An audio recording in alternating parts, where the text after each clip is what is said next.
দর্শক, জাহাঙ্গীরনগর বিশ্ববিদ্যালয়ে স্নাতক প্রথম বর্ষের ভর্তি পরীক্ষার খবর জানাতে সরাসরি যুক্ত হচ্ছেন আমাদের সহকর্মী রায়ান বিনামিন। রায়ান, আপনি তো সেখানে রয়েছেন, জানাবেন যে আজ কোন কোন অনুষদের ভর্তি পরীক্ষা হচ্ছে, কখন শুরু হবে পরীক্ষা এবং প্রস্তুতি নিয়ে শিক্ষার্থীরা কি বলছেন?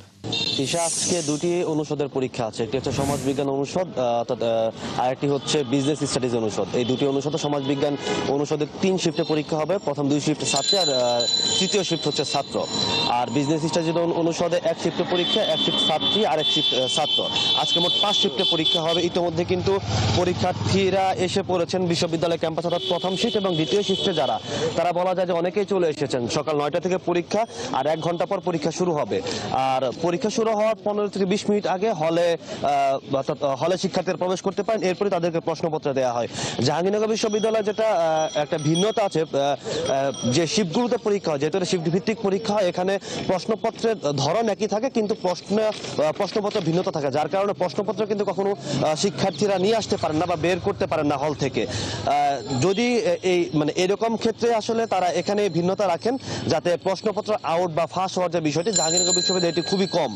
আর পাশাপাশি এখানে একটি স্বাক্ষরের বিষয় আছে। প্রতিটি ওএমআর শিটে শিক্ষার্থীর স্বাক্ষর, যখন ভাইবা হয় ভাইবাতে এই স্বাক্ষরটা মিলানো হয়।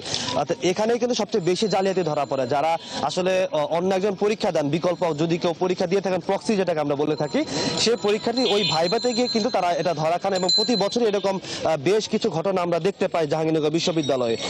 এর বাইরে শিক্ষার্থীদের প্রস্তুতি বলতে, গতকালকে মিশ্র প্রতিক্রিয়া তারা জানিয়েছেন যে ইংরেজিতে প্রশ্ন হয়েছিল কলা ও মানবিক অনুষদে, বিশেষ করে সাধারণ জ্ঞানটাতে, যেটা হচ্ছে অনেকে প্রস্তুতি আগে থেকে নিতে পারেননি। অর্থাৎ তারা জানতেন বাংলাতে প্রশ্ন হবে, কিন্তু সেই প্রশ্ন তার হলে এসে দেখলেন যে ইংরেজিতে হয়েছে, যে কারণে শুরুতে অনেকেই হয়তো বিষয়টির সাথে মানাতে পারেননি।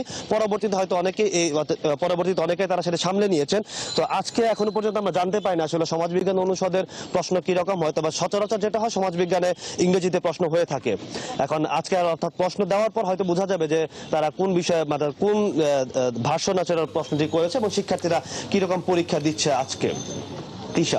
রায়ান, ধন্যবাদ আপনাকে যুক্ত হওয়ার জন্য। আপনি সেখানে থাকবেন, খোঁজখবর রাখতে থাকুন। দর্শক, জাহাঙ্গীরনগর বিশ্ববিদ্যালয়ের ভর্তি পরীক্ষার খবর জানাতে আমাদের সাথে যুক্ত ছিলেন সহকর্মী রায়ান বিনামিন।